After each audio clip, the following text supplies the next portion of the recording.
Palawan is more than a tropical paradise.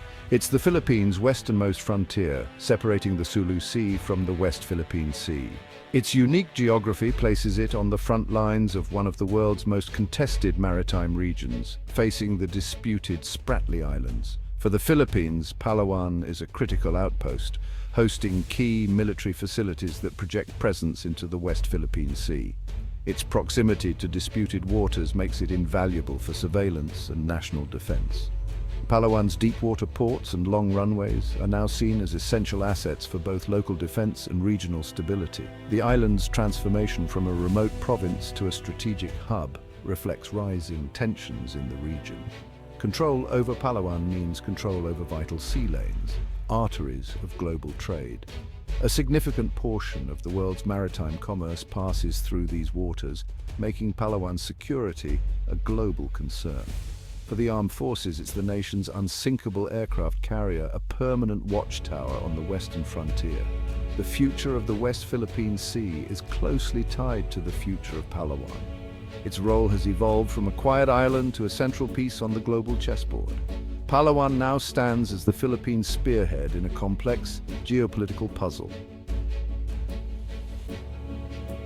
The West Philippine Sea, part of the South China Sea, is a flashpoint of overlapping claims and rising tension. China's sweeping nine-dash line overlaps with the exclusive economic zones of the Philippines, Vietnam, Malaysia, and Brunei. This conflict of maps and national pride has led to real-world confrontations, Chinese vessels harassing Filipino fishermen and disrupting supply missions. Incidents involving water cannons and swarming tactics have become common, raising the risk of escalation. In 2016, the Permanent Court of Arbitration ruled in favor of the Philippines, invalidating China's claims, but Beijing rejected the ruling. The standoff continues, with China's activities seen as a direct challenge to Philippine sovereignty. The West Philippine Sea is rich in fish and believed to hold oil and gas reserves, making the stakes even higher. For the Philippines, protecting these resources is a matter of national security and survival.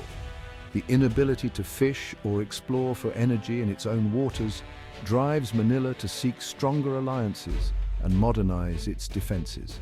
The region's volatility is fueled by both legal battles and competition for resources. The struggle for control here is about food, energy, and the nation's future. Facing growing threats, the Philippines has turned to its oldest ally, the United States.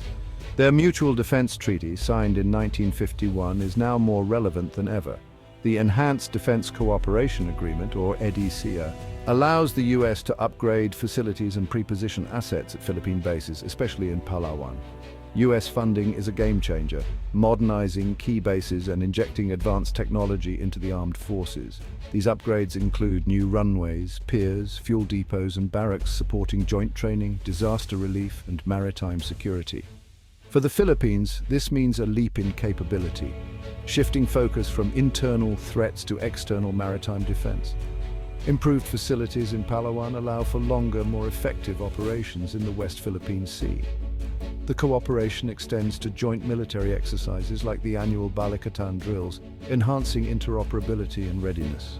Training together on upgraded bases strengthens both forces and sends a clear signal of alliance. The U.S. Philippines partnership is now more practical, visible, and credible than ever. This renewed alliance is reshaping the region's security landscape. Palawan stands at the heart of this transformation. U.S. funding is transforming Palawan's military infrastructure. Naval bases are expanding, with new piers built to accommodate larger warships from both the Philippines and allied nations. This enables a persistent naval presence and rapid response to incidents in the West Philippine Sea. Air bases are being upgraded with longer runways and new hangars, supporting advanced surveillance planes and fighter jets. Enhanced aerial surveillance is critical for monitoring vessel movements and illegal activities. Logistics are also improved. New warehouses and pre-positioned supplies boost both military readiness and disaster response. Modern barracks and command centers improve troop morale and operational coordination.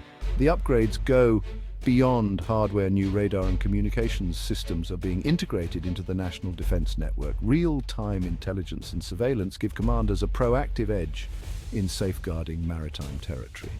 These enhancements create a comprehensive defense network, not just isolated improvements. Palawan is now a launchpad for both defense and humanitarian missions. The island's transformation is a model for modern, flexible security. The upgraded bases in Palawan are shifting the balance of power in the region. For years, China's naval dominance left the Philippines at a disadvantage. Now, modernized facilities and U.S. support give the Philippines a credible deterrent. A stronger presence in Palawan means any aggression can be met with a swift response. The potential for joint U.S. Philippine operations raises the stakes for any would-be aggressor. Improved surveillance and patrols empower the Philippines to enforce international law and protect its resources. This proactive stance changes the narrative from helplessness to resolve. The Philippines is leveraging its geography and alliances for a disproportionately effective defense. Palawan acts as a force multiplier, making the Philippine military more potent than its size suggests. This strategy allows a middle power to hold its own against a much larger rival. The upgrades are not about matching China ship for ship, but about making aggression riskier and more costly. The region's power dynamics are fundamentally changing. Palawan is now central to the new security equation in the West Philippine Sea. Southeast Asia is watching Palawan's transformation closely. Vietnam, also facing Chinese pressure, quietly welcomes a stronger Philippines as a counterweight. Other ASEAN members like Malaysia and Indonesia are more cautious, concerned about escalating tensions and being forced to choose sides. The increased U.S. presence challenges ASEAN's tradition of neutrality and complicates regional diplomacy. Japan and Australia, strong U.S. allies, support the upgrades and are deepening their own security ties with the Philippines. For them, a capable Philippines is key to Indo-Pacific stability. Palawan's upgrades are sparking a broader conversation within ASEAN about unity and relevance. The Philippines' decisive action could inspire others or deepen divisions. The region's response will shape the future of Southeast Asian security. China's reaction to the US-funded bases in Palawan has been swift and critical. Beijing sees EDCA as a direct threat, accusing the US of stoking conflict and interfering in regional affairs. Chinese vessels have become more assertive, shadowing Philippine patrols and increasing gray zone coercion. Economic leverage remains a tool. China could restrict trade or investment to pressure Manila. The Philippines faces a delicate balancing act between security needs and economic ties. China is also using the situation for strategic messaging, urging neighbors to resist US influence. The Palawan bases are now a focal point in the broader contest for regional leadership. The stakes and the rhetoric are higher than ever. Palawan's upgrades have global significance. The US investment is part of a broader Indo-Pacific strategy to counter China's rise. European powers are joining freedom of navigation operations, seeing open sea lanes as a global interest. The EDCA model, upgrading host nation facilities, not building permanent US bases, offers a flexible approach for modern alliances. The South China Sea's stability is a global concern. Any escalation could disrupt the world economy. The world is watching, hoping these new capabilities bring stability, not confrontation. Palawan's transformation is a test of international law and alliance credibility.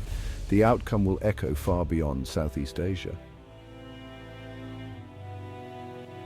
The US-funded bases in Palawan are a long-term investment in Philippine security and regional stability.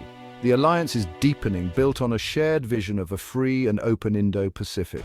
Success depends on continued commitment, military modernization, and careful diplomacy with China. The bases are a symbol of renewed trust, but must be backed by consistent action. A more capable Philippines could inspire ASEAN unity and a stronger rules-based order. The risk of tension remains, but the goal is deterrence, not conflict. Palawan's story is one of a nation shaping its destiny under pressure. By leveraging its alliance, the Philippines is building a more secure future. The long game is about sovereignty, law, and peace in the West Philippine Sea. The future of this crucial waterway may well be decided on the shores of Palawan.